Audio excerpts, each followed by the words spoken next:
biyya alaa taa'ee ofuma of shuumee gorsaa ofiin jedhee amma marroon isa dhugoomsuuf gadi bahee dubbata. Gaafa uummanni isa balaaleffatu jechuudha. Marroon maaliif kana jedha? Hin beeku yoo jette akka gaariitti beeka. Erga gaafa Taanzaaniyaa deemnee irraa dhufee jaarmiyaa kan nu harkaa saammachuudhaa fi warra tattaafatu ka'ee jedha. Uummanni otoo jibbu Oromootu bakka buufatee nun jedha. Oromoo kam? Waraana dirree jiruutti jireenyaa bakka buufate moo?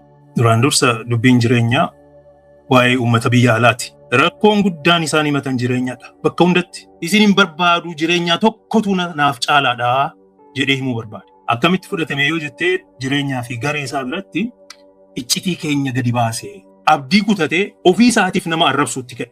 Gurbaan waltajjii waboorrattiin miseensota durattiin miseensotatti kana hime. Baay'ee na qaanessa waltajjiin sun dhugaan sitti hima. Jaarmiyaa abaa'oo waboo biyya alaa saggaa'een saammachuuf deemaa waan akkanaa olola oofu marroon kana quba qaba sirriitti quba qaba. Tokko tokko walabummaa jetti asii dippiloomaasii keenyatti gufuu ta'anii dippiloomaasii keenya nu jalaa balleessuuf waa'ee walabummaa haasa'u. Waan isaan caasaa daayaspooraa diiguuf ka'aniif maali yoo jette ergama fudhataniiru jedhee namana. Uummata Oromoo gadi bahee dhiifama gaafachuu qaba marroon akka hoogganaatitti yoo itti fufate.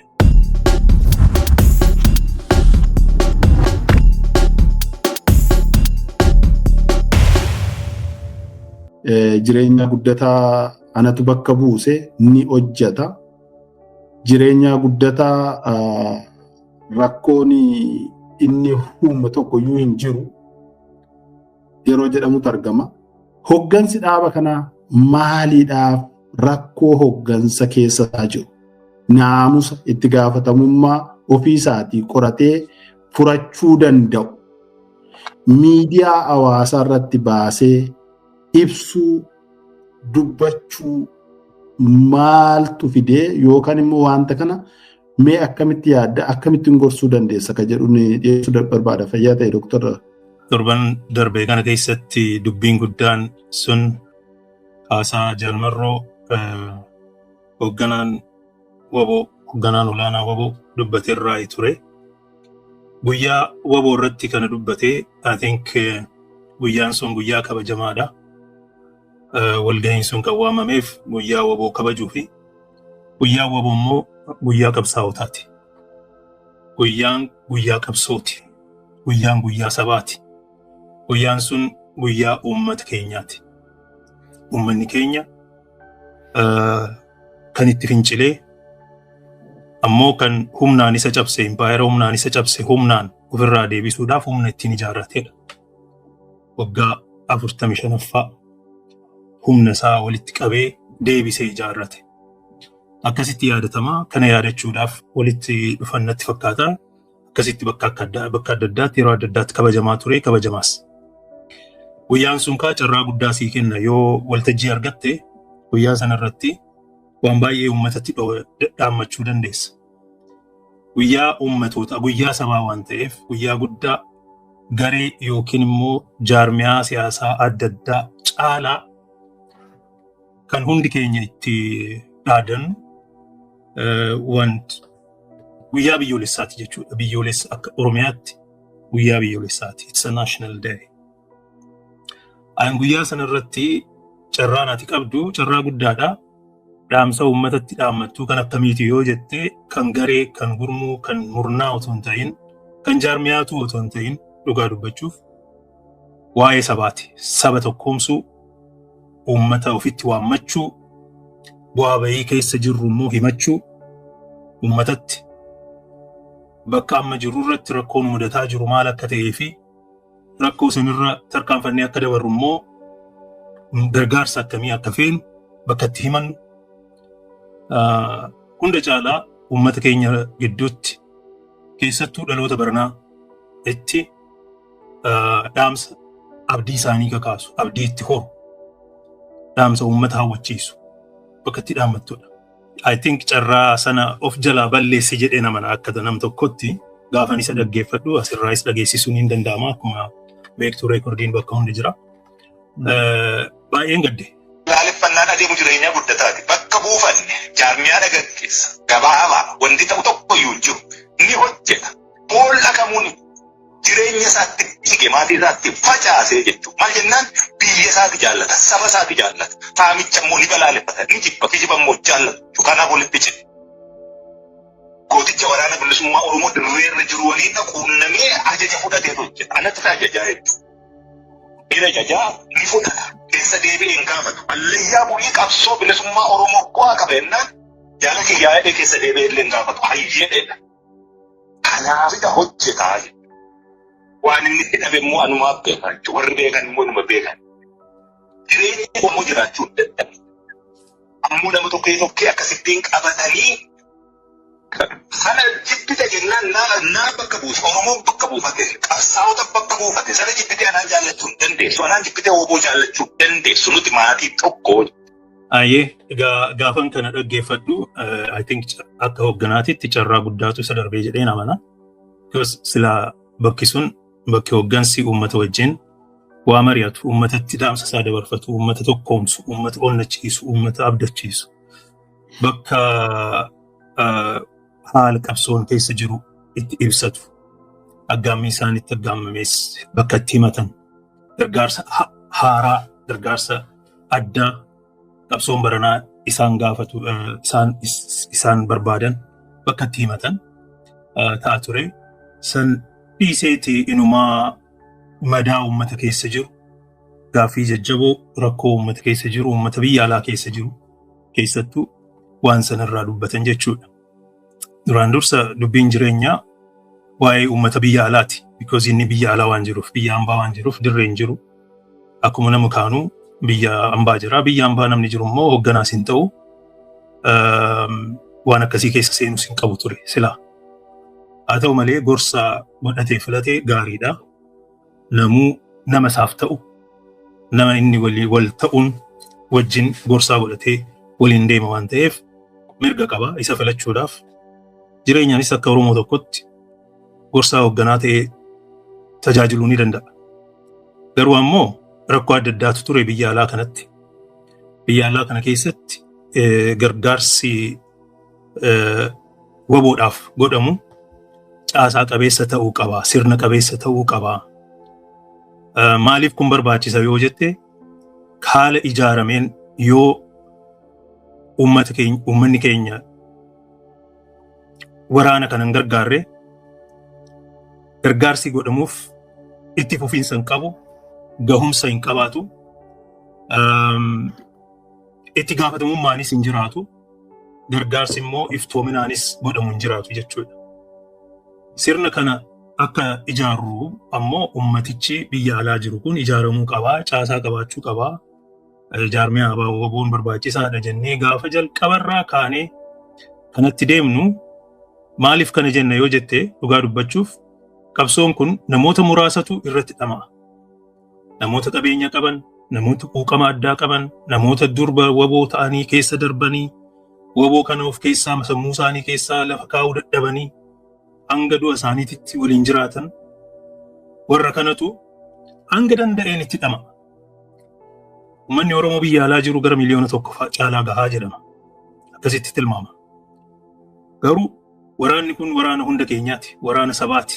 Sabaaf jecha bahe malee gandaaf jecha hin baane, jaarmiyaa tokkoof, murna tokkoof, garee tokkoof, ganda tokkoof jedhee hin baane. Waraanni kun kan hunda keenyaa yoo ta'e, humna nu ta'ee rakkoo nurra gahaa jiru kana nurraa dhaabsisa yoo ta'e, hundi keenya dirqama lammummaa keenya bahuu qabna. Uummanni Oromoo hunduu, lammiin Oromoo hunduu dirqama qaba. Dirqama kana akka taaksitti, akka gibiritti ilaalee fudhatee ofitti dirqama fudhatee ba'aa walirraa hir'isee akka deemuu qaba. Namni Oromummaadhaaf kophaatti rakkachuu hin qabu. Warri lubbuu kennu kutannoo isaaniirraa ka'anii, warri waraana keessa jiran ofii isaaniitti fudhatanii itti deeman. Uummanni kun garuu waraanni kun kiyya, qabsoon kun kiyya yoo jedhe isaan immoo hanga danda'aniin gargaarsa irratti hirmaachuu qaba jedheen amanaan. Silaa kana waammachuu qabna yeroo adda addaatti uummanni hundi dirqama isaa akka bahuu fi ba'aa akka walirraa hir'isu. Garuu isa miti rakkoon inni irra caalaa ba'aa walirraa hir'isuu sanaa otoo hin ta'in gargaarsi amma godhamaa jiru gahaa miti jedheen amanaan. Gargaarsi immoo kanaan dura kana dubbadheefin baay'ee natti aaranii turan. Gaafa naan Siyaatil deemee koora sabaa koora irratti argamee haasaa godhu fundraising ture. Gumaacha bakka itti godhama. Gaafa achirraa laalu waltajjiirra nama tokkotu wacaa jaala tokkotu achirraa caalbaasii fa'aa waammataa. Namni tokko achi taa'ee isan dhaggeeffachaan turre kan jiru kan galma san keessa jiru iyyuu nama 31 qofa ture. Nama 31 gaafa naan achi ture of saanaat achi gaggeeffamaa ture. Gara nama 10,000 oltu isteediyoomii tokko keessatti argamee kubbaa laalaa ture. Magaalaan sun Oromoodhaan guutamtee namni hunduu achi ture. Koora kanaafis naannoo adda addaarraa, isteetota adda addaarraa namni dhufe baay'eedha. Ani asirraa hin deeme koora sanaa. Achi deeme laalee waltajjii argee gaafa gumaacha irbaata waboo jedhamee gaggeeffamu garuu nama 31 qofatu argama. Baay'een gaddee dhugaa dubbachuuf. Akkamitti waraanni waraana gara lakkoofni isaa gara 100,000 ol ta'a jennee tilmaamu. Waraanni kun kan gargaaramu Ameerikaa keessatti namoota hagas ga'uun qofa ta'uunsaa nama gaddisiisuu qaba. Nan gaddeera. Gadda kiyya immoo achumatti ni madde. Ergasiis Minisootaatti madde, Ohaayoo irratti himadde. Quuqamarra akkamitti waraanni hagana ga'u, uummanni hangana ga'u, waraana isaa jala deemee gargaaruu dhabuunsaa maalirraa maddee maal taaneeti jedheen dubbadde. Akkamitti fudhatame yoo jettee jireenyaa fi garee isaa biratti iccitii keenya gadi baasee tokkoffaa bakka biraatti deemeen komanne. Waltajjiin waboon qopheessedha. Waltajjii kooraati. Waltajjii bakka gargaarsa uummataa itti waammannu. Uummanni achi jiru warra nu jaalatu, warra waboo jaalatu, warra nu gargaaru. Warra san keessatti xiiqiin akka uumamu, jiraamiti quuqamni akka jabaatu, kanaa ol godhuu ni dandeenya jechumaaf kana jedhe. Iccitiin baasne. Waltajjii waboo irrattiin, miseensota durattiin, miseensotatti kana hime. Maaltu nu hanqateeti uummanni hagana ga'u, waraana hagana ga'u qabu, namni hanganaa qofti itti hirmaata. Maali rakkoon keenya kan jedhu.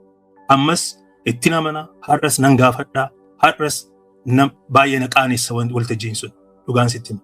Namni 31 himuudhaafuu namatti hin tolu kun. Agartee?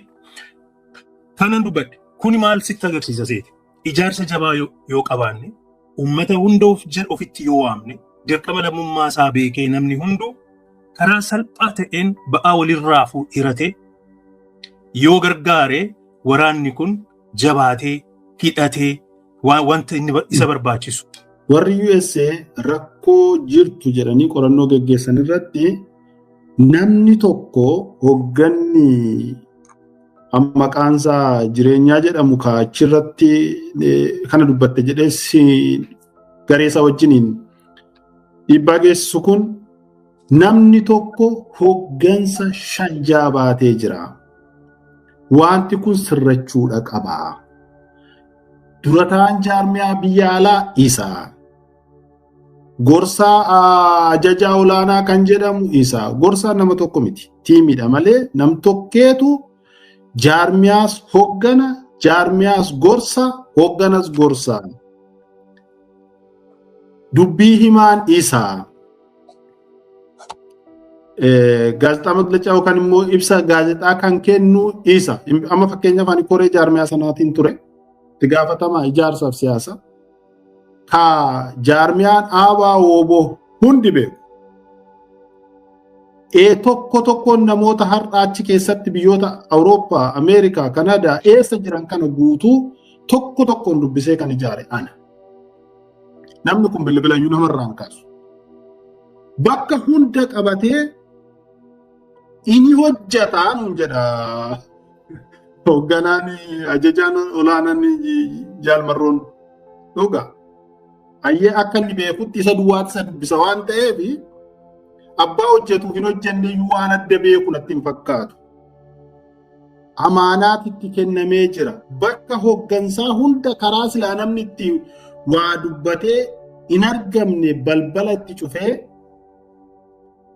qunnamtii nama tokko godhatee damee dantaa alaa ta'u jaarmiyaan ABO kan jedhu irratti qorannoo sana irratti dhufee jechuudha. Itti gaafatamaan diinagdee Jaalqajeelaa Siraaj kana dirreetti mari'annee xumurreerra akka damee dantaa alaa ta'uu fi irratti walii galleerra bakka koreen namni torba jirtutti. Koreen jaarmiyaa biyya alaa namni torba bakka jirtutti kana irratti walii galleerra jedhe. Akkamittiin jaarmiyaa guddaa dameetti gadi xiqqeessitu waan dirreetti hoogganti dirree irratti walii gale. Waan jaarmiyaan biyya alaa hundumtuu koreen namni torban keessa namni tokko qofti kanaaf irratti walii gale. Akkamittiin sin gadi xiqqeessitanii damee gootu hundumaan wanas sin qunnamaadha. Bakka bu'aan dippiloomaasii maqaadhaaf jira. Dhumarra ofiifuu dhiisee ba'e. Barreessaan dhiisee ba'e. To'ataan keessa dhiisee ba'e. Ijaarsaaf siyaasa gaafii waan gaafattuuf qofaaf hin fayyame. Jaarmiyaa kana immoo otoo halkanii guyyaa abbaa hojjetee amma sanaa mataa walitti qabe. Gaafa Awurooppaa dhufe Iskandinaaviyaa, Stookholm galmi guutee namni irra yaa'e. Ijaarsa jabaatu jira. Iddoo adda addaattis rakkoo kana uummanni keenya himachuutti ture. Wanta akkasii miseensatti manii namni 31 sun achi ba'ee yoo rakkoo isaan iyyatan namni waan gaafate deebii waan hin arganneefidha gara mana isaatti ol deebi'e. Namni 31 sun gabbayee yoo ijaarsatti fufe hamilee yoo itti godhani akka rakkootti ilaalamuutu jira. Rakkoon akka kanaa fi waan kana fakkaatu akkamittiin furamuu danda'a fuulduraaf iyyuu moo akkuma kanatti wal sakaalaa wal dura dhaabbachaa gaafii yoo gaafatame gaafii namaa fuudhanii tiraash godhanii gatanii namoota bifa biraatiin farrajuutu deemuu jira. Wanta itti dubbatte kuni maaliif uummata 10,000 jira? Wabiin Oromoo fi Oromiyaa waraana bilisummaa Oromooti kan dirree qabsoo jiru kan mul'ataa jiru sana namni 31,000 keessaa akkamitti iddoo kanatti argama? Namni kun immoo yoo xiqqaate namni waraana bilisummaa Oromoo to maqaan naatiin biyya sanarraa ba'een jiru. Wabii kan ta'eef dhimma ABO fi waraana bilisummaa Oromootiin uummanni biyya alaa kana keessa jira. Otoo ABO fi woboon hin dhalatiin dura biyya alaa kana keessatti namni baqattummaa itti argatee dhimma biraatiin dhufe hin jiru.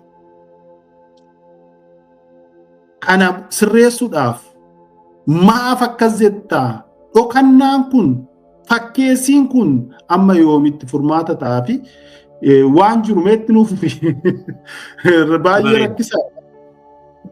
Ati waan keessa beektuu fi wantoota akkasii kaastaa ani waa'ee isaa baay'ee itti dhimamee sin beeku because jaarmiyaatu bakka buufate jedheen amanaa waan jaarmiyaan godhuu nan deeggaraa nan gargaaraa so ani keessoo isaa keessa litee waan baay'ee hin beekun ture. Gaaffii akkanaatis kaasee hin beeku. Qorannoo amma Noorz Ameerikaatti gaggeeffame kanas gaaffii achirraa caasaa biyya sanarraa ka'e kanas ani hin beekun ture. Ani yeroo adda addaatti gaafan uummata qunnamu gaafan walgahiif deemu galma cufatanii maanguddoon namoonni beekamoon hawaasa keessa jiran dhaamsa natti himatanii beeku. Rakkoon guddaan isaan himatan jireenyadha. Bakka hundatti Torontootti, Edmontonitti, DC'tti, Ohio'tti, Minnesotaatti bakkuman ani deeme hundatti namni addatti mee ati jirtaati maaloo gorsii yoo si dhagahan rakkoon nuti qabnu kana naan jedhu. Ani isatti simeen beeka. Nama hedduutu isa lolaani dhakaa hedduutu irratti darbatama. Karaa PPTinis karaa jaarmiyaa caasaa ABO kan Daawudiin hoogganamuutiinis karaa adda addaatiin namoonni ABO waboo jibban namoonni waboo jibban siyaasa isaa jibban jireenya kana isa akka sababa godhatanii dhakaa nutti darbatu waan ta'eef mee gurbaa kana salphisuuni jaarmiyaa san salphisuu ta'a. jedheen irraa qaqqaba. Beektaa irraa qaqqabeen gaafan himadhus baay'ee waan isaa rakkoo isaan kaasan waan sirnaatiin haasa'a malee waan rakkoo inni akka nama dhuunfaatti kaasee ittiin dubbadhu. Inumaa propagaandaa isarratti olola isarra deemaa jiru kana irraa hin cabsa jedhee waamee an mataa kiyya. Maali gurbaa sirratti bobba'anii olola kana cabsuudhaaf yoo barbaachise waliin taanee miidiyaatti gadi baanee mee akkaasitti darbamu kana sirraa haa hiradhu. Okay, akka kophaa kee hin taanis haa laalu uummannis jedheen beekaa dhugaan sitti maal. Hin beekaa kana innis gaafas maallaa jedhe kana dhiisii olola waan biraatti jabaannee hojjannaa maal jedheetuma ofirraa achi dhiise. So waan keessoo sanaa keessootti hin furatu jedhee waan hin yaaduuf ani waan. Sirnaan irra gaafa jettuun aangoo wayii irraa fudhachuudhaaf jedhee shakke fakkaata. Aangoo maal qabu isaan qo'e ani kan na dhibu bar aangoo bakka qabateetti deemu faayidaa laallatu keessatti laallatu maal jedhanii haasa'u. Ani waboo aangoo maal qaba wareegama malee. Kan dirree jiru wareegama. Kan biyya alaa isa kun aangoon ittiin filatamin. Okay? Biyya alaa taa'ee ofuma of shuumee gorsaa ofiin jedhee amma marroon isa dhugoomsuuf gadi bahee dubbata. Gaafa uummanni isa balaaleffatu jechuudha. Namni tokko jireenya bakka naan deemetti namni tokko waan gaarii waa'ee isaa dubbatu dhagahee hin beeku. Gurbaan kun otoo jiru akkamitti gargaaraa naan jedhu. Gaafa DC deeme aanumti waanan dhufeef waltajjiin sun namni 10-20 kan irratti hin argamin gaafa san nama 100 oltu dhufe. Gaafas duubatti na hambasanii maal jedhan? Mee gorsaa. Akkanatti gaafa ati haasoftu nama onnachiisa abdiinuu kenna qabsoon kun egaa aanqeen isaa hin banne jirti injifachuun ni danda'ama jennee abdanna. Garuu akka itti siqnee hin gargaarre kan nu godhu nama kanaa naan jedhu.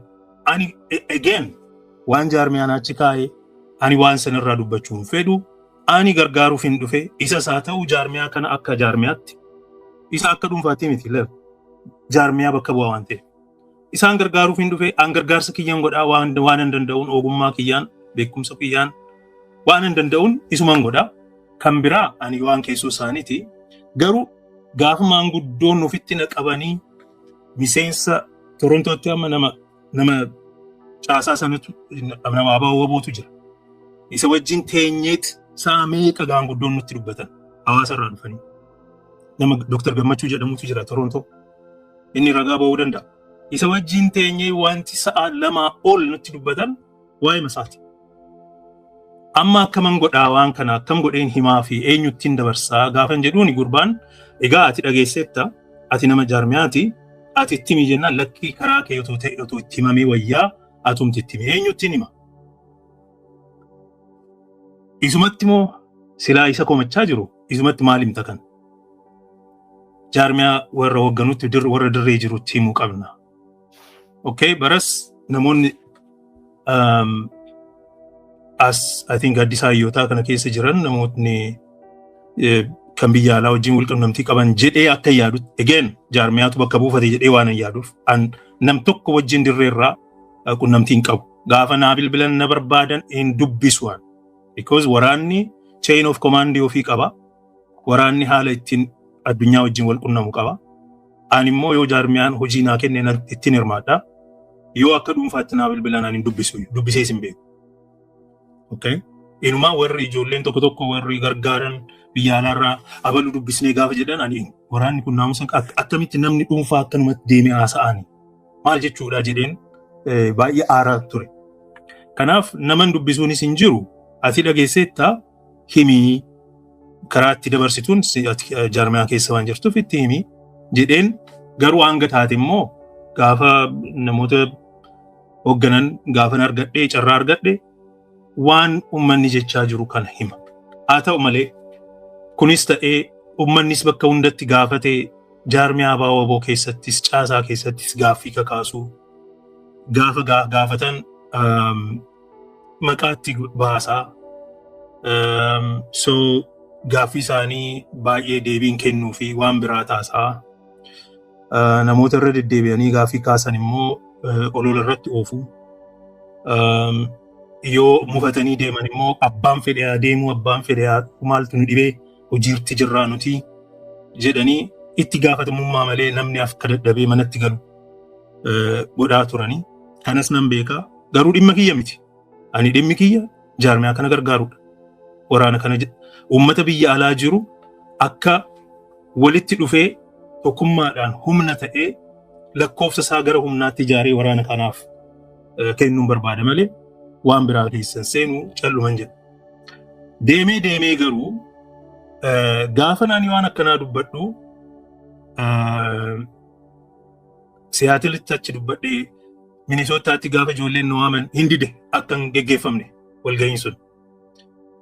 Minisootaa caasaan achi jiru hin beekaa baay'uun fa'aan beeku maqaa dha'uun hin dandeessa.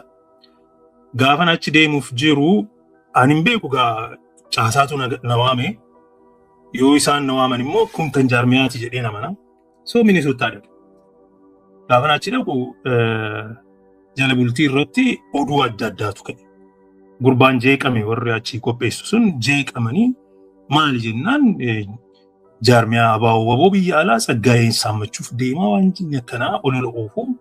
Kanaaf dhaabamuu qaba waltajjiin kun walga'iin kun hafuu qabaa maal kan jedhu irra darbanii jeequmsaaf warra kaka'eetu jira maal jedhanii baay'ee rakkatanii itti bulanii. Ani deemee haasaa kiyya godhee fixee Minisootaadha. Minisootaa keessatti namni hangasii addaraasha san guutee hin beeku. Nama baay'ee dhufee achuma irratti immoo gumaachas akka gumaachi godhamu goone gara 7,000 kan ta'u achuma irraa sassaabamee ani achumaan dhiisee deeme. Gaafa san gareen jireenyaan ijaare maqaa dha'uu nan danda'a. Kan akka kushfaa jeequmsaaf qophaa'anii dhufan. Jeequmsi hin jiru namni naamusaan dubbate wanti biraan jiru akka gaariitti waltajjiin gaafa deemu hin waraabuudhaaf dhufanii araat biyyoolessaa kallattiidhaan akka darbu. Waraabuuf dhufanii kaameraa nu dura kaa'anii daqiiqaa 30 eeganii akka jeequmsi hin jiraanne gaafa beekan hin waraabuu jedhee baay'uun loleen biraa deema. Hin dabarre. Eenyutu dabarse? Miidiyaa Simbirtuu jedhamtu kan Minisootaa jiru. Miidiyaa OMN isaantu dabarse. Isaan dabarsanii cal jedhan. Ammas one day after that Ohayootti ijoolleen again gurmuu abaa'oo wabooti caasaatu na waame affeerraa isaanii fudhadhee bakka waboon na waametti ni argama jedheen deeme. Achis deemee nama xiqqoo dhufee warri dhufan sunu baay'eetti turanii walgahiin akka gaariitti mijoofne ture namoonni hin deemanii. Haa ta'u malee achittis waanuma Minisootaatti dubbachaa ture waanuma Siyaatilitti dubbachaa ture san irra deebi'ee dubbadhe. Gaafas jireenyaan silaa qaamaan achitti argamee waliin itti bobbaana jennee dhiyaannee ture. Hin danda'uu bobbaan qabaa biyya Afrikaan jira jedhe. Okay ergaa nu dabarsii jaalqajeelaanis hin dhufaa karaa zuumitiin jennee ergaa nu dabarsii karaa zuumitiin jedhanii gaafannaan konneekshiniin qabuu jedhe. Ayyaa haa ta'u maal goonaa miti jennee jaalbayyaan wajjin Dr. Bayyaan wajjin waltajjii irra teenyee haasaa keenya fixannee gaafa fednu eessaa akka dhufe hin beeku jireenyaan konneekshinii hin qabne dhabee ture sun as gadi bahee sa'a 2 ol dubbatee hanga uummanni nu jalaa deemutti ka'eetuma deema. Waltajjiin sun hin cufamne. Utuu inni haasa'u dhaabuu dhiisee namni nurraa deeme. Maaloo namni nurraa deemaa jira haa gaggeeffannu uummata kanaa gaafa jennuun lakki karaa zuumiti karaa yuutiyuubitiin darbaa waan jiruuf onlaayinii irra waan darbaa jiruuf nama 18 lakkaa'e onlaayinii irra namni dhaggeeffatu gaafas. Onlaayinii irra waan jiruuf jedhe waltajjiin sun sa'a 5 ol deeme inni sa'a 2 ol haasa'a utumaatti jirru. Galmi nurratti cufamuuf jennaan kaanee dhiisne deema. Kadhannee dadhabnee nurraa gabaabsi jennee. Maaliif gabaabsuu dida akkasin hin haasofne barbaadeeti moo maaliif? Hin morma. Wanti mormu maali? Rakkoon ati jettu hin jiru. Okay? Akka gaariitti hojjetamaa jira. injifannoo guddaa argannee jirra. Karaa dippiloomaasiitiin super power warra ta'an dubbisaa jirra. Seenaa keenya keessatti akkanatti dippiloomaasiin Oromoo tolee hin beeku. Waraanni keenya yoomiyyuu caalaa hidhatee jira. Jabaadhaa. Rakkoon ati jettu hin jiru. Maaliin jechaa ture? Waraanni kun wanni inni hidhatu beekumsaanis, meeshaadhaanis, teekinooloojiidhaanis ammayyaawaa ta'ee meeshaa warri diinaa hidhatuun kan walgitu ta'uu qaba. Yoo akkas hin taane akkuma bara jaarraa 19ffaa sana nuyi fardarraa lollaa, eeboo fi uleedhaan lollaa. Jarri meeshaa ammayyaawaa Awurooppaarraa dhufe fudhataniiti nu cabsanii. Baranas nuyi kilaashii fi mortaarii fi maaliidhaan falmaa, isaan diroonii fi rooppilaadhaan xiyyaaraan karaa adda addaatiin haala teekinooloojii hammateen gaafa nutti dhufan ammas nu cabsuu danda'u. Akka isaan gituutti immoo isaan caalaa hidhachuu hin dandeenya. Sana godhuudhaaf ijaarsa jabaa biyya alaarraa qabaachuu qabna. Okay, waa'ee $1 a day jedhu sana. Kana yoo goone jalaa baana. Think taankii gurguddaa ijaarrachuu dandeenya. Baankii hanga baankiitti ijaarrachuu dandeenya. Gargaarsa namoomaa akka ajaa'ibaa uummata keenya madaa'ee, buqqa'ee, baqatee, rakkatee, miidhame kana hundaaf gargaarsa godhuu akka dandeenyutti ijaaramuu dandeenya. Ijaarsi caasaan abaaboo waboo kun uummata hunda of jalatti hiriirsee uummata hundaa dhiise. Walakkaasaa lakki 1/3 of it yoo qabaanne okay baay'ee hojjechuu dandeenya jedha. Inni immoo kan akkamitti fudhate akka qeeqaatti fudhate. Ani quuqama naasaa inni waa'ee qeeqaa dubbata beektaa. So maal jedhaa dippiloomaasiin keenya akkana jabaadha. Miidiyaan keenya akkana jabaadha. Waraanni akkana jabaadha. Hoggansi akkana jabaadha. Akka baranaattuu jabaannee hin beeknu. Siin jedha. Kan immoo himachaa jiru miseensa. Kan immoo himachaa jiru, kan irraa dubbachaa jiru miseensa. Kan inni itti himus miseensa. Miseensi ani itti dubbadhu laal jaalatee harka dhahee suuraa na wajjin ka'ee baguma si qabaannee umrii dheeradhu jedhee na eebbisa. Inni garasiin morma. Namni isa dhaggeeffachuu dideetii waltajjiin hanga galmi cufamutti deemeensiin jedha. Anii fi jaalbayyaan achi teenyee ijoolleen geggeessitu 3 hafe. Namni hundi deeme. Biyya san keessatti aduun lixxee ergaa sa'aatiin 10 sa'a 4 jechuudha akka lakkoofsa Habashaatti. Galgala keessaa jechuudha. Deemee jennaan maaloo waan kana nurraa dhaabaa nurraa gabaabsaa jennaan lakkii karaa onlaayiniitiin darbaa waan jiruuf uummanni hordofaa waan jiruuf jedhan. Hayyaa ta'uugaa jennee dhaggeeffachaatuma makiinaa keessa seennee galmicha cufnee utuu inni dubbatuun qulqulleessineef hin beeke. So akkasitti deemne. Haa ta'u akkasitti finnee immoo waggasuma maal godhan kallattiidhaan darbaa ture Awaraatti biyyoolessaa irratti. Haqanii hanga ammaa haasaan ani Ohaayootti geggeesse achirra hin jiru. Isa qofa miti. Torban tokko booda miseensota North America abaaboo waboo miseensota waameet waltajjiisan qeeqnaa. Qeeqni waan jirudha. Evaluation, feedback fudhachuun akkamitti deemee maaltu gaarii ture, maaltu hin tolle, maaltu sirraa'uu qaba jechuun wanuma jirudha godhus qabama. Kun godhamuu qaba yeruma hundaa. Garuu akkas goona jedhanii deemanii waan tokko irratti xiyyeeffatan innis Tsaggaayee Araarsaati. Sa'a 8 guutuu aanuma irratti xiyyeeffatanii walgahii godhatan. Sittiin erga reekoord godhamee jira. Sittiin erga yoo fete miidiyaa kanarratti sittiin fayyadamuu dandeessa. Waan inni jedhe, waan isaan jedhan, waan miseensonni jedhan. Miseensonni hundi akkamitti akkasa morman. Okay? Gaafas hogganaan caasaa Noorz Ameerikaa jaal suuraan fa'aa hundi isaanii kun diigumsa waan itti jirtu diigumsa kuni jedhanii isaan mormanii isaanis ergasanii waltajjii sanarraa maqanii hojii isa dhaabanii jiru. Yoo agartee amma baay'uun hin jiru, suuraan hin jiru, warri Fu'aad Faan hin jiran, warri achi keessa jiran hundi irraa deemanii jiru erga gaafasiitii.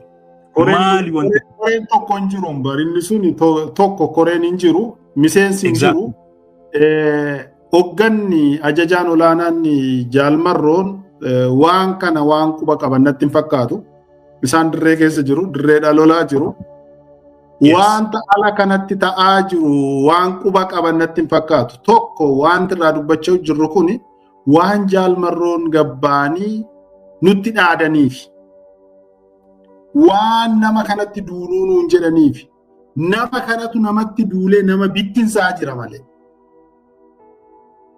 maqaa hin jirre namarra kaa'ee namatti duulaana kan jiru nama kana malee sirna hin jirre uumee kan mooraa qabsoo Oromoo jeeqaa jiru nama kana malee waa hunda of harkatti qabatee akka waan tokkichi isaanii waan jirutti bokokee kan mooraa qabsoo Oromootti gabba'ee abbaa harge hattuu sobduu maaloo yeroo darbeen Jaaltsaggaayeen akka mooraa qabsoo iddoo barbaadanitti miseensi jaarmee ABO biyya alaa kun hundi isaas barbaadaa jira. Nuu fidaa jedhanii yeroo nani jiru. Nuu fidaa jedhanii marsaa adda addaatti namoonni nu gaafachuu turan. Dr. Tsaggaayee nuu fidaa. Gaafilee godinaalee hunda keessaa ka'udha. Garuu Dr. Tsaggaayee dhufee yoo qabsoo kana gargaare yoo tajaajile yoo itti dhiyaatee hojjete dhiibbaan inni fidu maali? Gaafa ati waltajjii irratti dhiyaattu dhufee waltajjii jeeqa kun akkumaatu amma jettu. Miseensi jaarmiyaa kanaan rakkate hogganni jaarmiyaa kanaas waan rakkate natti fakkaata. Maaliif karaan namni ittiin hoggana kanatti dubbatutu cufame. Jaalmarroon kan inni dubbisu jireenyaa qofa. Koree jaarmiyaa biyya alaa kana taanee nama 7 taanee ramadamne gaafa ramadamne. Nama 7 kana keessa koree kana guyyaa gaaf tokkitti qajeelaa Siraajin alatti marroon nu dubbisee hin beeku. Arginee hin beeku. Gaafii yeroo hunda miseensota irraa ka'anii gaafadhee hin beeku. Aaruu godhe. Gaaf tokko gaafadhee hin beeku. Kan hojii godhu waan barbaada ture. Maaliif jaalmarroon fa'aa jaalgammeen fa'aa dhufanii nu dubbisanii? Akkaataa isaan ittiin dhufanii nu dubbisantu dhabame. Balbala cufame. Kanatu rakkoon keenya akka hin mul'anne godhe. Isa kanaaf dhagaa. Amma namoota ofirraa dhiibanii mee gabbaanii gaafatan mooraan amma Awurooppaa kana keessa gamtaalee 3 jira. Iskandinaaviyaa kana tokkittiin miseensi iddoo biraatti jiru hin jiru. Akka jiruun waliin gurmoofneetti jaarmiyaa geggeessuu jira. Godina Ameerikaa keessa koreen jirtu guutuun wajjiniin hojjechuu jira. Jaalsuraan amma itti gaafatama dippiloomaasii nufaan hojjechuu jira. Dr. Fadrotaa jaarmiyaa godhannee filanneerra. Jaalabdiin fa'aa. Jaallan godina Eeshiyaa, Afrikaa, Kanaadaa, Elemoon fa'aa koreen namni kana dura koreen hojii raawwachiistu nama 7 turre keessa. Namni 5 hin jiru. Kun hundi isumaan mormee bahe. Deebii keenyaaf gaafii dhabnee baafne. Jaalmarroonis akka maalii nutti hima? Qabeenya akka maatiitti nutti hima moo jaalmarroon? Moo nuti maatii itti rakkannee nuti?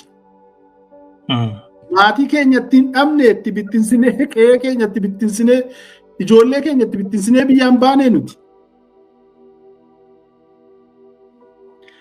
Dhimma qabsoo Oromoo gad xiqqeessanii dhimma maatiitti galchuu ilaalcha akkamii qaba? Kana mee akkamitti namni biyya bulchu dhimmoota akkasii gaafa fidu maal jetta Dr.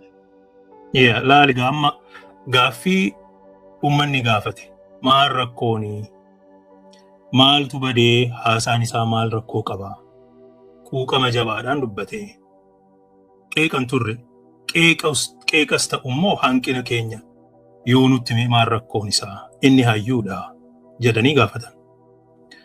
Gaafas ololli jalqabe achumarraa waa'ee dhuunfaa dhimma faayidaa dhuunfaatiif deemuu hoggana xiqqeessuu yoo nuyi keessa hin jiraanne wanti hojjetame hunduu hojii miti nu malee jedhu maal kan jedhu dubbatame baay'een gaddee namoonnis aaraniituma edaa kanaa dubbiin jedhaniituma irraa hafan jechuudha. Aangaarraatti garas hin deemin. Kun gaadii guddaa. Uummata of ijaaree dhufee isa jalatti gurmaa'ee waa hundaa goonaa siif duunaa jedhuun of jalaa miila cabsee bittinneesse. Uummanni gaafa hayyoota akkanaa ofitti dhiyeessaa malee maaloo gaafa siin jedhu inni isuma dida. Namni tokko amma caasaa sana keessa abaawwaboo keessa jiru ture. Maali waa'ee dippiloomaasii fi waa'ee dubbii himaa maalii fi gurbaa kana kaastanii hin ka'e moo hin kaane gurbaa Odaa Tarbii jedhamu kan gaafa jedhanii gaafataniin maal jedhee yeroo hundaa waa'ee dubbii himaa waa'ee dippiloomaasii maal kana haasoftu mee ani hojjechaa hin jiru maali waa'ee dippiloomaasii kana caalaa maal barbaaddanii akkas jettu jedhee gaafateeni nama guddaadha. Namni sun hin qaanfate. Hanqina hin qabu jechaa jira moo akkamii jedheetuma cal jedhe ofirra. So namoonni gaafa hayyoonni gara keessan dhufanii isin gargaaruu fedhu. Hayyoonni beekumsaan quuqamaan qulqullinaan beekaman. Namoonni asiifachi hin ejjenne kan akka Jamaal Ganamoo fa'a asiifachi ejjetanii warra hin beekne. Oromoodhaaf waboodhaaf qabsaa'uu malee Oromoodhaaf dubbachuu malee jaarmiyaa kana sana keessan deemin. Gaafa kun biyya keessa deemee waan fedhe faayidaa isaa barbaadee dhufu warri bakka tokkollee hin deemin garuu hanga har'aatti kaayyoo fi qabsoo Oromoodhaaf ejjetanii lolan. Warra akkanaa maaliif ittiin dhiyeessine? Isaanis of kennanii gargaaruu barbaanna jedhanii gaafa itti dhiyaatan hin barbaachisanii jaarmiyaa nu jalaa saammachuuf barbaadu jedhanii akkasitti ofirraa nama dhiibu jechuudha. Ofirraa dhiibuun kun I think diigumsa. Kanaaf garee diigumsaatiin jedhama. Ofirraa dhiibuu qofa miti. Maaliif ofirraa dhiibdan akkan jedhamne ololoof wal ijaaranii ololoof. So yeroo adda addaatti waan baay'ee geggeessaa turanii ergasii hin qorachuutti ka'an. Maaltu deemaa jira kan jedhu. So marroon maaliif kana jedha? Hin beekuu yoo jette akka gaariitti beeka waggaa 3-4 dura rakkoon kun ka'ee itti himamee hin kaafna gaa'umaa rakkoon hin jiru jedhamee waraanichis uummannis har'a ka'a boru ka'a eegaa turan. Hanga har'aatti asuma jira. Erga inni qeeqamee waraana birattis wanti kun beekamee booda garee ofii waraana keessatti ijaarratee ijoollee tokko achi keessa adamsee kaan akka keessaa bahan godhee amma kun baqatanii biyya alaa biyya ollaa keessa biyya dhihaa keessa baqatanii warri jiraatan jiru inni hin beeka. Marroon kana quba qaba sirriitti quba qaba. Namoonni adda addaa katabanii xalayaa erganiifii jiru. Kana ibsaa turanii hin ibsu ammas. Marroon hin beeku quba qaba hin qabu. Waanuma inni itti himuu dhaggeeffatu namoonni karaa adda addaatiin itti himaa turan. Waan waboo caasaa Noorz Ameerikaa keessatti ta'e sana takkaan reekoordii isaa itti dhageessisanii jiru. Itti ergamee akka jiru ani nan beeka quban qaba. Ani kana quban qabuun ture amma mee dhaggeeffadheen isinitti deebi'aa jedhe. Okay? Kana quban qabuun ture akkamitti kun ta'a? So waan hin beekne irraa ka'eetii miti kana kan jedhu. Agartee? Irra caalaa garuu rakkoon guddichi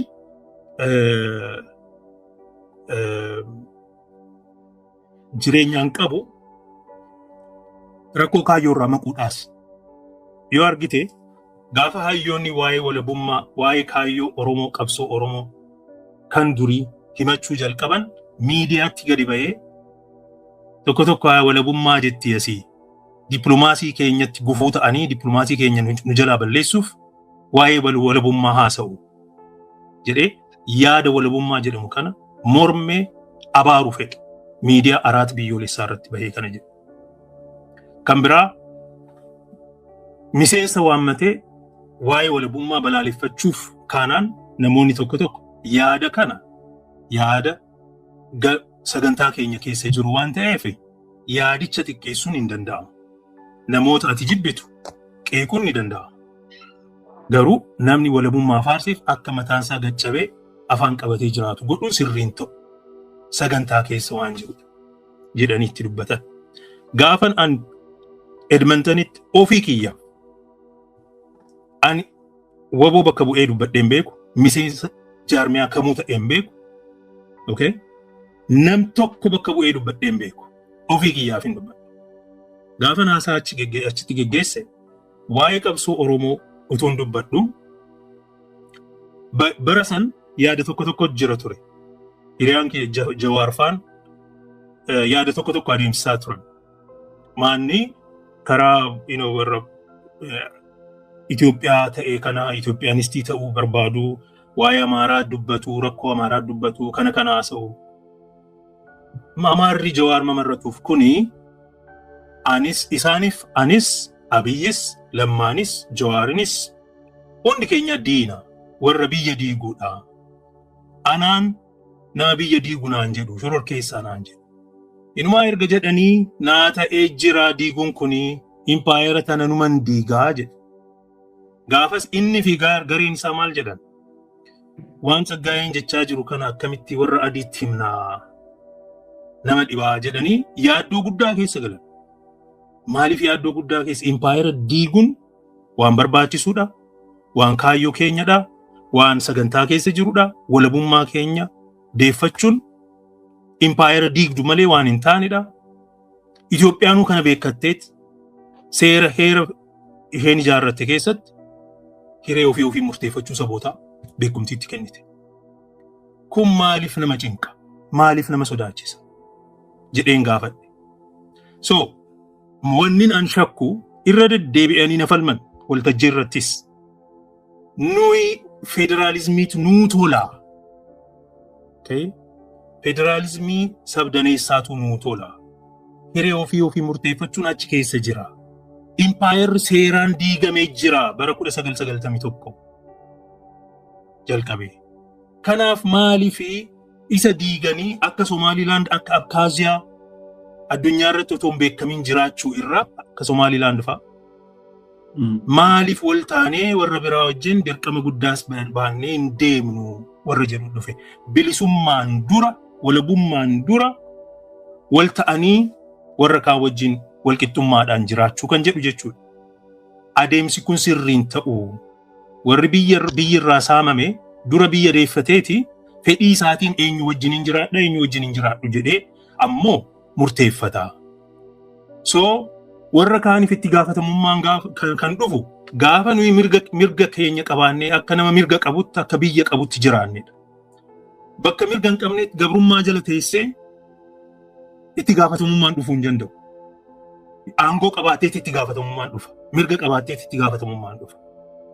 Amma bara mirga keef mirga abbaa biyyummaaf itti falmattu malee kana godhuudhaaf immoo sirna impaayeraa caccabsuun barbaachisaa yoo ta'e caccabsuudhaan deemta malee lakki akkas jechuun diina nutti baay'isa, dippiloomaasii nu jalaa balleessa jechuun kuni dippiloomaasii injifatamaa ta'uusaa agarsiisa jedheen morme. Kana jedhanii dadhaban. Sodaan kiyya ani dhugumatti sitti hima. Sodaan kiyya rakkoon amma jiru kun jedhe dheengadda karaatti biyyoolessaa irra bahee. Erga gaafa Taanzaaniyaa deemnee irraa dhufee jaarmiyaa kan nu harkaa saammachuudhaa fi warra tattaafatu ka'ee jedhe. Maaltu dubbii Taanzaaniyaa as fide yoo jette Taanzaaniyaatti maal irratti walii galan? Maal irratti mari'atan? Ameerikaatu isaan ajajaa silaafuu waa'ee fottoquu yookiin immoo waa'ee hiree ofii murteeffachuu referendamii kana dhiisa.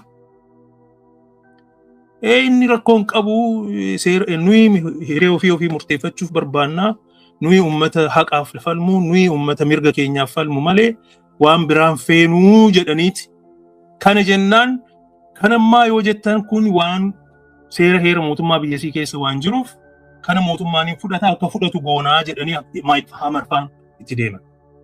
Kana dhagahaniiti warra Abiyyi faan hatattamaan amma mallatteessu waliigallee irraa mallatteessan jedhanii eenyu ergan? Warra waraanaa isaan wajjin yeroo jalqabaatiif dubbise Geetaachoo Guddinaa fa'aa deeffataniiti. Geediyoon fi namicha gorsaa muummicha ministeeraa ta'e karaa hawaasummaatiin eenyu maqaan isaa Redwan isaan lamaanitti ergan. Redwan fi Geediyoon gaafa dhufan waraqaan isaan fidanii dhufanii kanuma Pretoria irratti warra Tigraay wajjin walii galanii maqaa dhuma jijjiiran beektaa waan Tigraay jedhu Oromoo waan TPLF jedhu ABO jedhanii barreessan. Aha kun immoo sirrii miti. So maal irratti dubbachuu jalqabanii kana fudhatanii DDR RRI kan jedhu irratti kana irratti walii galu. So maal jedhan warri kuni warri Ameerikaanitti dubbachaa ture. Embasiin Sweden biyya keessa jiru Itoophiyaa irraa naa bilbilanii na taasa'aa turan. Maaliif jarri fudhatanii turanii isintu jeeqeeni warra diaasporaatu akkam fudhanne isaan godhe isin sodaatanii. Diasporaan kun maal barbaada? State Department in America, February 2025 last year. Akkuma nani DC irraa deebi'etti hawaasa Oromoo DC jiraatu waammanii kan mootummaan Trump erga muudame booda jechuudha. Poolisii waan hin qabneef mee diasporaan kun maal yaada? Diasporaan kun nagaan barbaadu kan jedhu beekna isinirraa baruu feena jedhanii dubbisan. Gaafasis wanti himatan warri achitti mari'atan sun fudhatanii jiru isin sodaatan malee kan jedhu. Laal ani akka naan laalutti nan dogoggore ta'a akkan dogoggoruun fedhaa dhugaa dubbachuuf kun sirrii akka ta'uun fedhu wanti naan yaadu wanni isaan hayyoota walabummaa irratti haasa'an jibbaniif wanni isaan balaaleffataniif waan isaan caasaa diaasporaa diiguuf ka'aniif maali yoo jette ergama fudhataniiru jedhe namana. Diaasporaatu akka waliin galle godhe ijoolleen achi jirtu anaan na qunnamaa turan warqunfaa ijiru bar ijoolleen kun waan isaan didaniif maal sitti fakkaate nuyi waan barbaachisu hunda tartiibaan lafa kaawwanneeti kunoo kanatu barbaachisa jennee himanne. Isaan garuu mootummaan maal jedhanii waanuma waraqaa Pretoria fidanii dhufanii jennaani kun immoo tekstii kana irratti waliin galle. Imma ri'anneeyyuu kun sirrii miti kan isaanii san maqaadhuma jijjiirtanii fidanii nurratti dhoobuun sun kun sirriin ta'u. Lakkii waan akkasiitiif hin dhufne waan irratti walii galle yoo jiraate dimshaashumatti jira miti hiree ofii murteeffachuu isinis ni jettu mootummaanis seera isaa keessaa qaba. So dimshaashumatti akka waan irratti walii galtu haasofnee jira. Kanaan achi waan isaan fidatanii dhufan waa'ee mootummaa aangoo isinii kennina hiree ofii murteeffachuu kan jedhu kun tarsiimoo miti bartooftaadha malee. Exactly. Kuni karaa walabummaatti deemtu karaa uummata keessatti hangeessitu malee jira sagantaa keenya keessa jira dhugaa.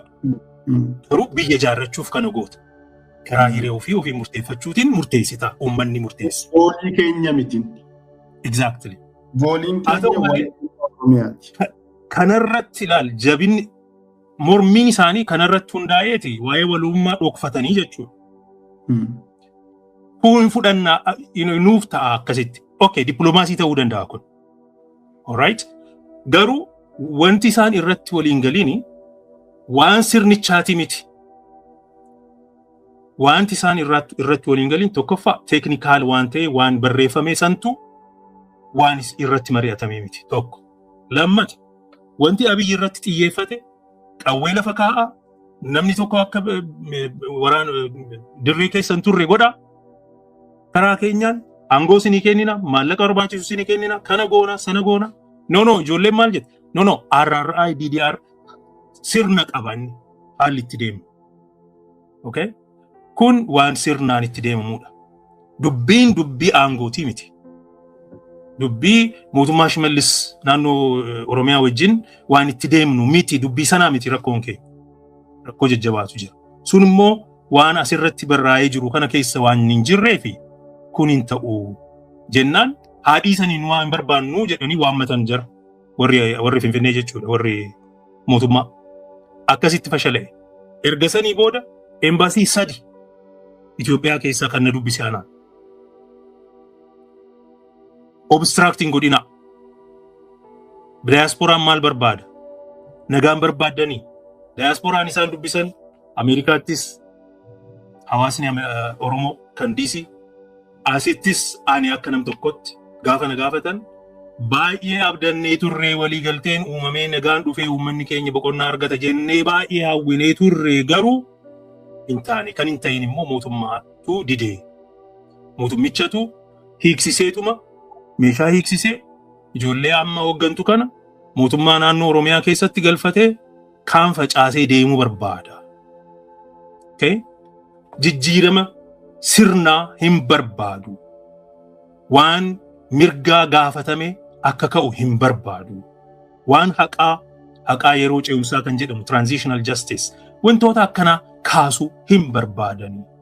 Kana sa'a 2-3 fudhataniiti karaa video call godhanii karaa warri mootummaa akka zoomiin fayyadaman karma isaanii qabu toora ofii isaanii qabu karaa saniin na dubbisan.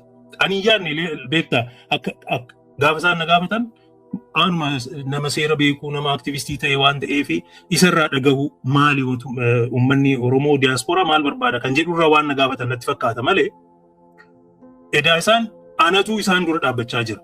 Because gaafa mariin sun gaggeeffamus anatu akka de facto spokesperson ta'e haasa'aa waan tureef jechuudha waa'ee Oromoorra. Kanaaf warra kanatu ekstreemistii warra ta'eetu warra finxaaleeyyii kanatu isaanirra dhiibbaa geessee akkam fudhanne godhe malee jarri fudhatanii turanii kan jedhu baraan ture. Ammas shakkiin kiyya dogoggora ta'uu mala haa dogoggoru dhugaatti. Ani dogoggoree yoo isaaniin godhin natti tole dhugaan siin jedhe. Shakkiin kiyya diaasporaa kana diiguu waraana abdii kutachiisuu okay akka bakka adda addaatti faffaca'ee abdii kutatee gara biyyaatti deebi'u waan barbaadan natti fakkaata dhugaasitti himuuf. Kun shakkiidha. Okay. Speculationiidha. Conspiracy theory fakkaata. Kana haa dhiisu. Rakkoon guddaan ijaarsa diiguu irratti kan xiyyeeffate. Gaafa uummanni kaka'umsa qabaatee onnatee itti siqu of jala dhiitu kanatu argama. Kanammoo kan himatu anaa miti. Ani baal nan galchu jedheettiin gaafa uummanni natti himus hayyeegaa waan dandeenyu ni goonaa garuu jedheetuman uummata kakaasee deema. Uummatatu himate. Uummanni rakkoosaa bara meeqaaf amma waggaa 4 deema beeku. Kana waraanatti dirreetti ibsee jira. Karaa adda addaatiin hin beeku hooggansi. Hooggansi hundu jaal gammachuun hin beeka. Jaal abdiin hin beeka. Sanyiin hin beeka ture. Okay? Before he left. Marroon akka gaariitti beeka. Hoogganoon hambisaan hin beeka. Sabaa'iif hin beeka. Hin beeka sabaa'iif barreeffamaan itti ergame beeka. Nan beeka. Kana akka beeka. So, waan isaan hin beekne miti dirreerra. Waan marroon hin beekne miti. Maaliif asitti dhufee waan akkanaa dubbate yoo jette? Qeeqni biyya alaa gara dhumaatti deemee namni totally irraa galee maallaqni sassaabamuus dhabamee jennaani. Okay? Abdii kutatee ofii isaatiif nama arrabsuutti ka'e gurbaan.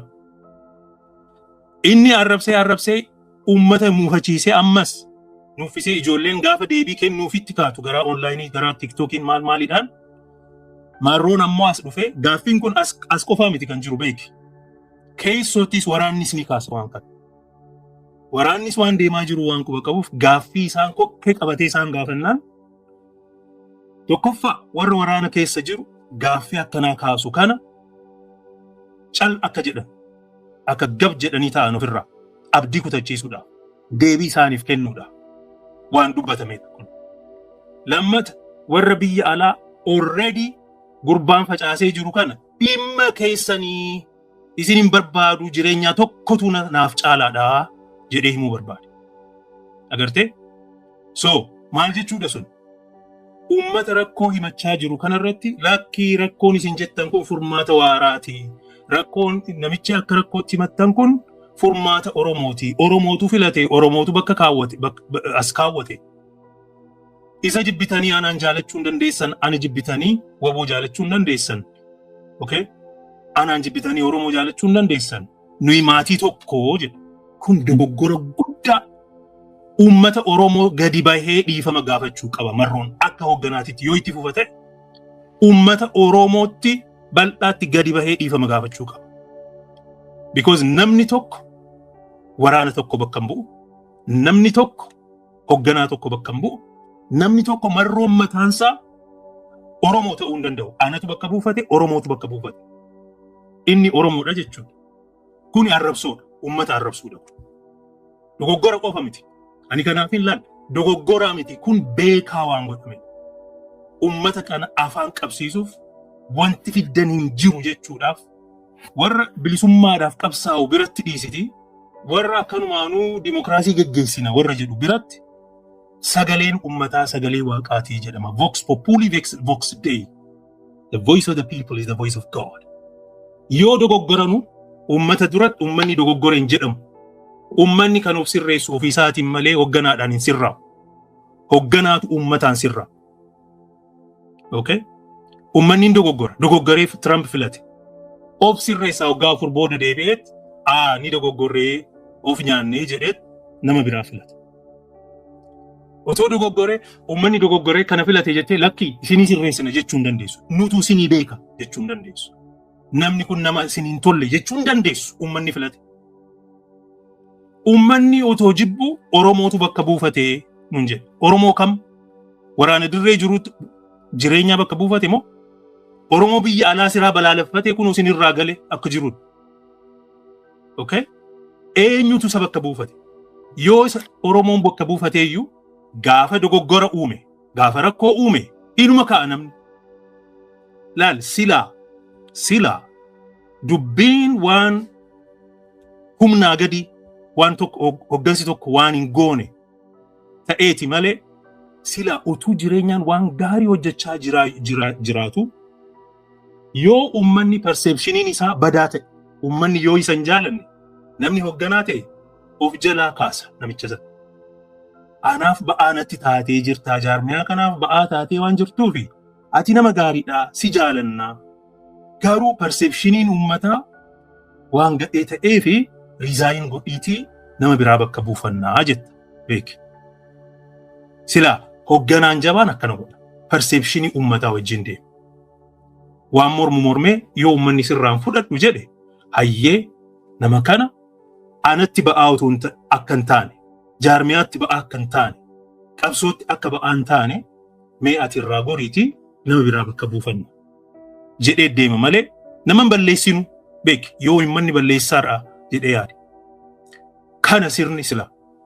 Kanaaf hojii isuma qofa beeka isumatu danda'a hin hojjetu namni biraan hojjetu mee maal hojjetan nam tokko jaareen beeku nam tokko biyya alaa kana keessatti inni jaareen beeku tokko miseensa tokko nama itti siqee ofirraa ari'aa jira.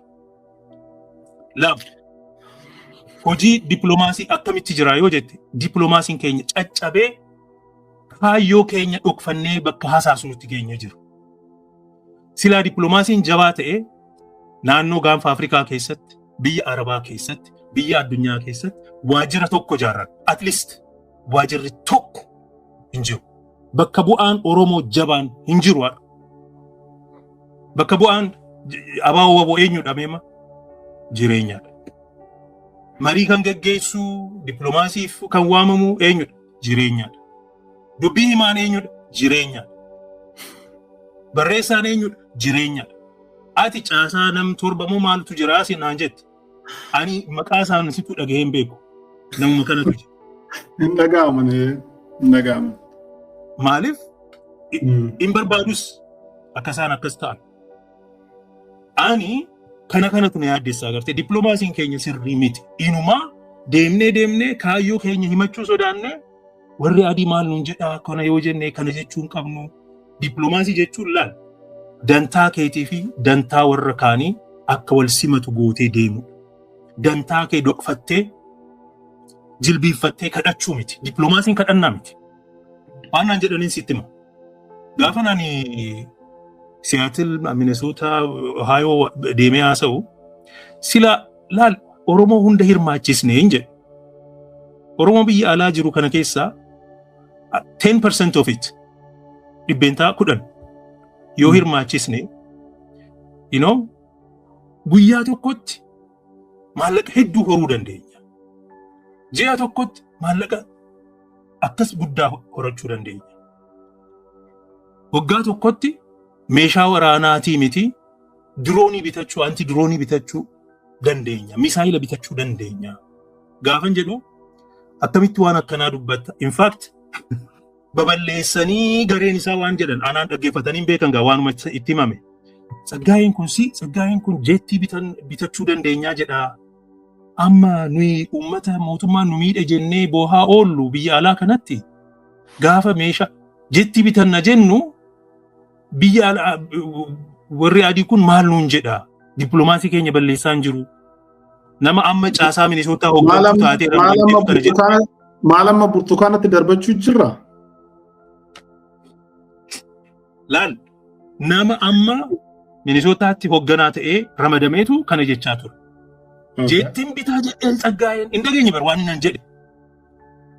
Ani jeettiin binnaas hin jenne.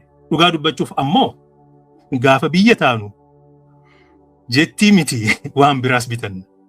Maal rakkoonsaa niwukileerii bitachuu qabaachuu dandeenya. Maal rakkoonsaa biyyaa bara. Waan dachee lafaa kanarra hin jirre miti kanatti dubbatte waan namni itti fayyadamaa jiru kan dubbachuu jirtu. Har'as waraanni bilisummaa Oromoo rasaasa dhukaasaa jira, qawwee rukutaa jira.